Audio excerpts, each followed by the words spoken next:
l'Arménie et l'Azerbaïdjan s'accusent mutuellement au sujet du Nagorno-Karabakh. La situation au Nagorno-Karabakh, une enclave arménienne bloquée par l'Azerbaïdjan depuis 8 mois, a déclenché de vives accusations entre les deux pays.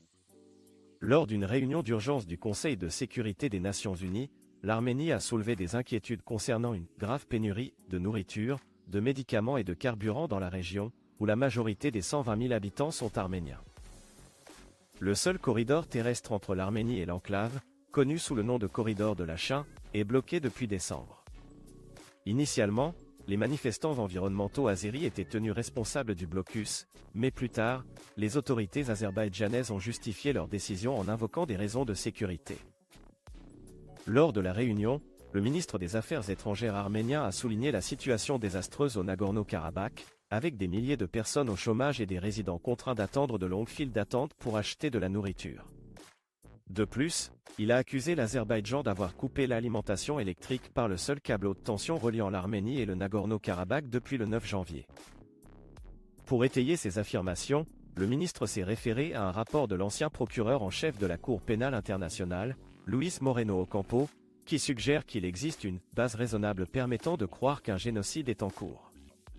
Il a averti que la faim est l'arme invisible du génocide et que sans un changement immédiat et radical, la population arménienne du Nagorno-Karabakh pourrait être anéantie en quelques semaines. En réponse, l'ambassadeur azerbaïdjanais auprès de l'ONU a catégoriquement rejeté toutes les accusations infondées de blocus ou de crise humanitaire propagées par l'Arménie.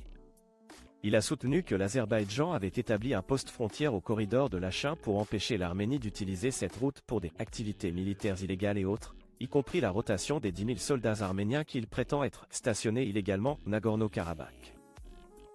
L'ambassadeur a également cité un rapport de l'avocat britannique des droits humains Rodney Dixon, qui mettait l'accent sur l'offre de l'Azerbaïdjan de fournir des biens à l'enclave par la ville d'Agdam.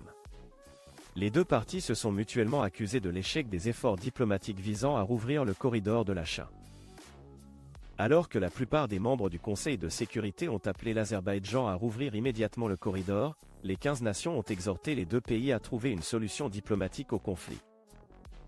Le différend sur le Nagorno-Karabakh entre les deux nations caucasiennes remonte à la fin des années 1980, avec deux guerres précédentes menées pour le contrôle de la région.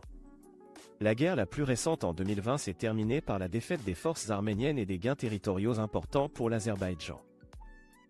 En conclusion, la situation au Nagorno-Karabakh reste très controversée, avec l'Arménie et l'Azerbaïdjan échangeant des accusations et présentant des récits contradictoires sur la crise humanitaire.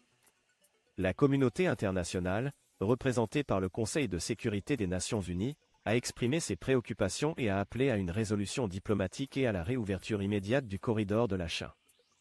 Les conséquences du blocus en cours comprennent une grave pénurie de fournitures essentielles pour la population du Nagorno-Karabakh, créant une situation humanitaire désastreuse.